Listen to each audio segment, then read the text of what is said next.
Ok, buen día a todos hermanos, saludos, bienvenidos a este nuevo video. Voy a video reaccionar un poco al tema este de lenguaje inclusivo, de política y quizás aterrizar un poco desde una cosmovisión cristiana.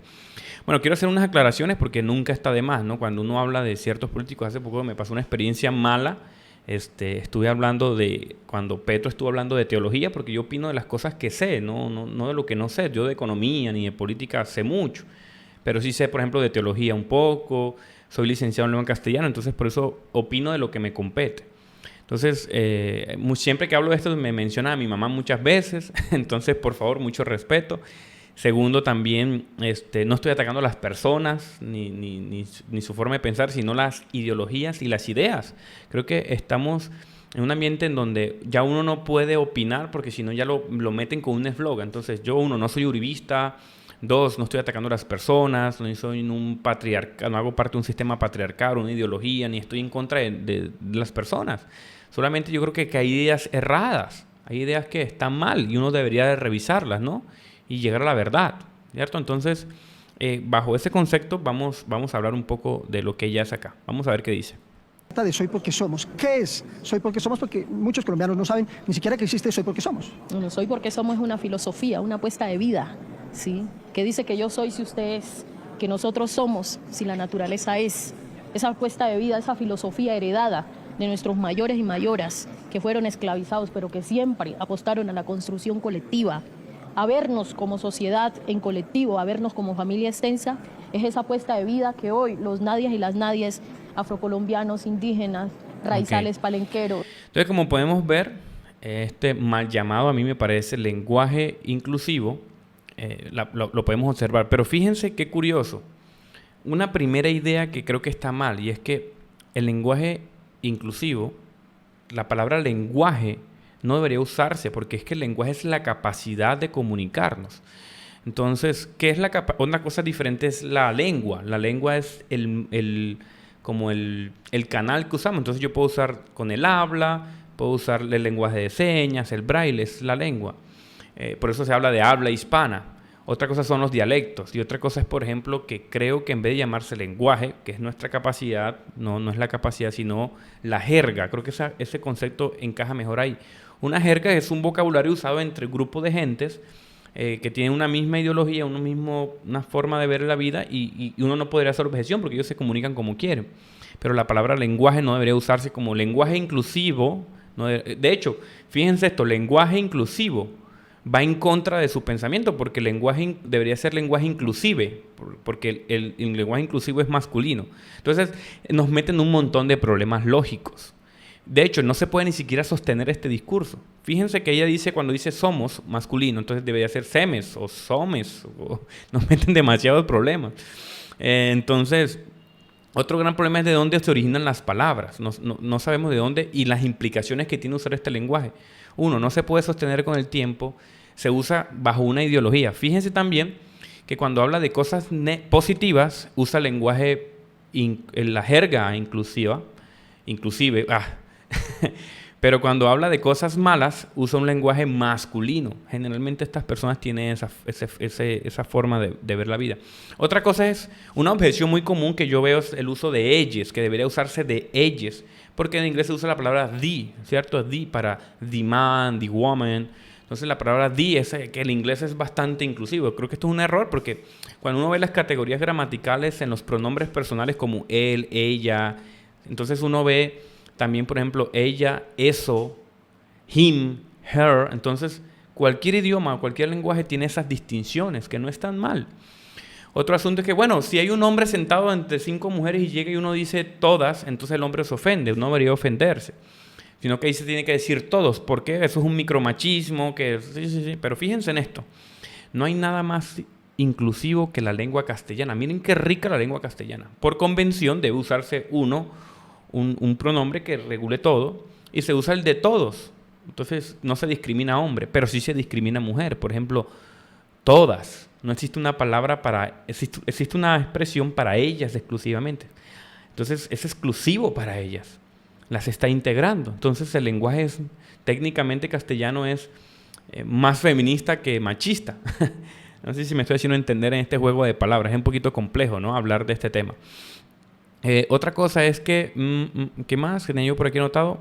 Sí, bueno, ese lado como sobre el lenguaje, creo que nos mete muchos problemas. Imaginémonos un documento técnico en una revista indexada, por ejemplo, hablando sobre las vacunas. Un estudiante me preguntó en un salón de clase sobre el lenguaje inclusivo y que ya decimos que es jerga inclusiva. Entonces, yo dije, no, nos meten en muchos problemas lógicos porque toca cambiar toda la estructura de nuestro lenguaje. Hay palabras neutras, entonces hay que volverlas inclusivas también. No entendemos cómo funcionan. Por ejemplo, una palabra como fútbol, que viene de un extranjerismo.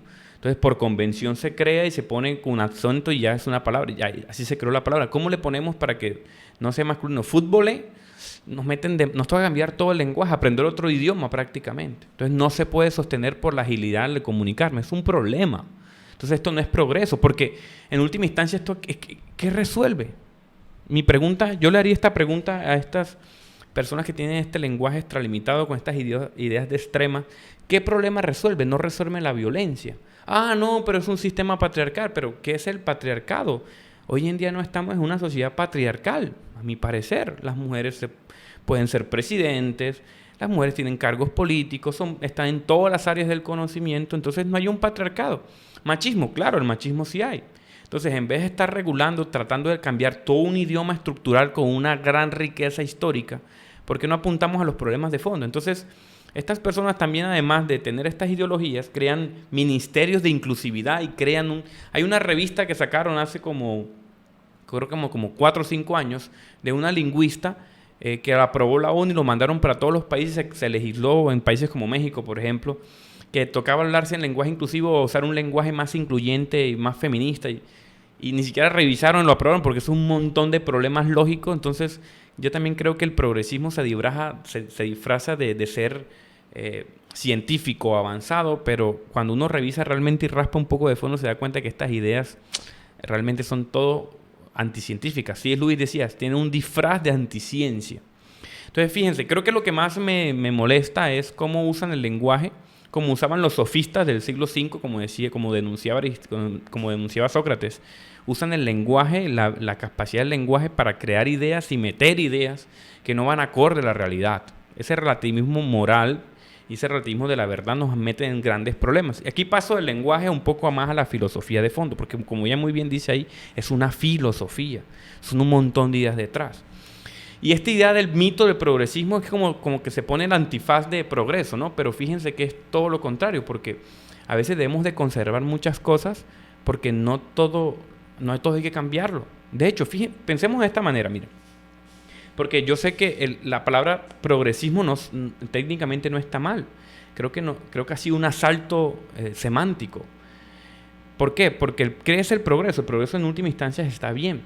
El tema es que no todo debe cambiar. Entonces, cuando nosotros tenemos ideas ya conservadas, establecidas objetivamente, quitarlas se ve como progreso. Una cosa de esta es como el lenguaje, ¿verdad? Otra cosa es que también tiene un pensamiento de que todo lo que conserva es impuro. No todo lo que conserva es impuro, porque fijemos esto. Toda idea de progreso, toda idea conservadora, toda idea liberal, toda idea apunta hacia un bien mayor, objetivamente establecido. Vamos a ver si me hago entender con estas palabras. O sea, si yo tengo ideas progresistas, ¿hacia dónde van esas ideas progresistas? Hacia un bien mayor ya estático y establecido, conservado. Entonces, cuando yo señalo que todo debe de cambiar, entonces el fin debe de cambiar, el fin último debe de cambiar, el fin está estático, entonces todo lo estático no está mal, todo lo estático no se pudre. Muchas veces dice, todo el agua que se estanca se pudre. No siempre, porque en última instancia el fin mayor ya está establecido, está estancado. Entonces a veces nosotros con estas tendencias más conservadoras, yo debo confesar, yo soy muy conservador en mis ideas, en mi cosmovisión. Obviamente esa cosmovisión a veces me sesga en muchas ideas, pero yo creo que uno debe tomar decisiones también, ¿no? Entonces, no es que sea conservador político ideológico, e insisto, no soy uribista, porque yo sé que va a llegar alguien y decir, es que tú eres uribista. No, espérate, examinemos la verdad, examinemos la evidencia de estas ideas. Entonces a veces nosotros con esta tendencia conservadora tratamos de impedir ciertos cambios como estos, o ciertos cambios como ideologías de género y esas cosas, no porque no queramos progreso, sí queremos progreso. Lo que pasa es que a veces hay ideas que se extralimitan y en vez de generar progreso, lo que hacen es volvernos al pasado, atrasarnos un poco más, retroceder un poco. Aquí también tenía otros apuntes, entonces también no rechazar todo el progresismo, porque evidentemente somos comunidades que progresamos, pero ya hay unas ideas establecidas. Y termino como con esto, ¿no? Como cómo ha permeado el progresismo dentro de las iglesias. Miren, dentro de la iglesia cristiana hay una fuerte tendencia de esta ideología, porque antes cuando hablábamos, por ejemplo, de iglesia primitiva, hablar de iglesia primitiva, no sé, hace 30, 50 años, no mucho, era algo noble, algo digno. ¡Wow! ¿Cómo vivían los primeros cristianos? ¡Qué digno, qué noble! Pero hoy hablar de iglesia primitiva, o de, no nos vayamos lejos, siglo XVI, Reforma, los bautistas, hablar de esta tradición teológica de 2000 años. No, hoy nos gusta hablar de ideas nuevas, renovar el cristianismo. Ya no se evangeliza como dice la Biblia, la historia de la iglesia. Ya no se estudia la historia de la iglesia porque eso es retrógrado. Pero fíjense, hermanos, cuando no revisamos la historia, estamos condenados a repetir los errores del pasado. Entonces la Biblia, una forma de interpretar la Biblia es interpretarla con la historia. Es a veces muy soberbio decir que Dios me reveló algo a mí que no se lo ha revelado a nadie durante estos 2000 años. No, posiblemente ya ha sido dado. Por eso no es que seamos fariseos ni que seamos personas erradas, solo que hay que mantener un balance porque hay cosas ya establecidas por Dios, hay principios ya establecidos por nuestro Dios. Ha permeado eso la iglesia. Bueno, esto como a grandes rasgos, quería como hacer esta pequeña video reacción que no quede muy larga. Espero que haya sido de bendición, hay muchas ideas acá que pueden ser útiles. Fíltrenlo todo, pongan el principio paulino, ¿no? Examinen todo, retengan lo bueno y desechen lo malo. Eso es lo que no quiero que piensen como yo no siempre tengo la razón, puedo estar errado. Entonces creo que ese principio paulino es fundamental. Muchísimas gracias y bendiciones a todos. Chao, chao.